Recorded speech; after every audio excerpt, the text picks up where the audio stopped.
Are you like, what's it like, Michael, being an underage player and having 30,000 coming to games, like you mentioned earlier with the under-21 final that you had all the way back? Like, these young lads, they're getting crowds that are far in excess of the senior team at the moment. It's so strange, isn't it? It is, but I don't know, like Offaly brought, I think, 14,000 to Nolan Park last year, and I'd imagine there's going to be 15 or 16,000 from Offaly at this, because I think there's more kids. The Offaly jerseys are everywhere, and Michael can testify for that. It's unbelievable. And just something out of last, I'll come back to that in a second, but I'm a long time going to Crow Park, commentating and playing and everything, and I always watch the minor matches, and I always watch this, but I always watch the young lads playing at half time, the national schools. And the national school team from Offaly last Saturday, I don't know if you noticed, Michael, at halftime, they were unbelievable.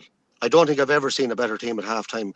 Their fielding, their athleticism, their left and right, their teamwork was just unbelievable. So I hope that's a good sign for the future. But it was really at a very high level. I was in at a few coming to Munster finals last week. There is a huge interest, but that can only be done by the type of player that we have. And the young lads that we have a very, very young team, as you know. We have 27 in the squad next year, 14 the year after.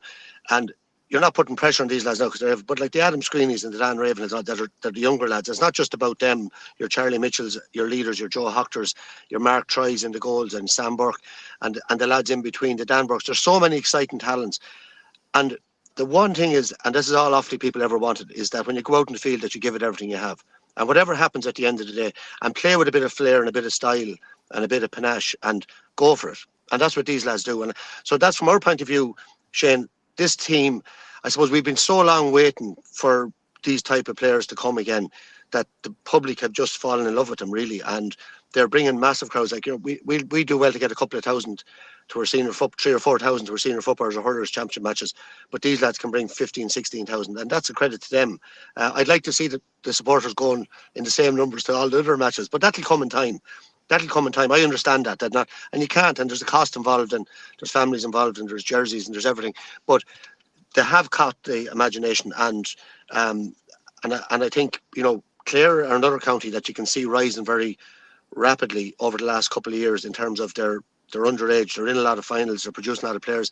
They've lads going into Limerick to school as well, and Harty Cup teams, and they're putting huge work in. Galway have always had it. Galway have different challenges, I think, in terms of trying to.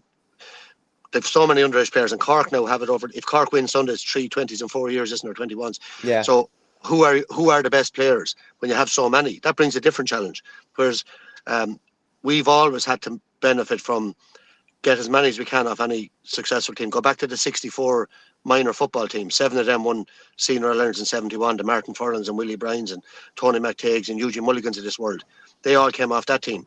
So we've always sort of harvested as many as we could off successful underage teams. And in ways it's easier when there's not another 20 coming the year after and 20 the year after, because it's very hard to decide who's who then at that stage.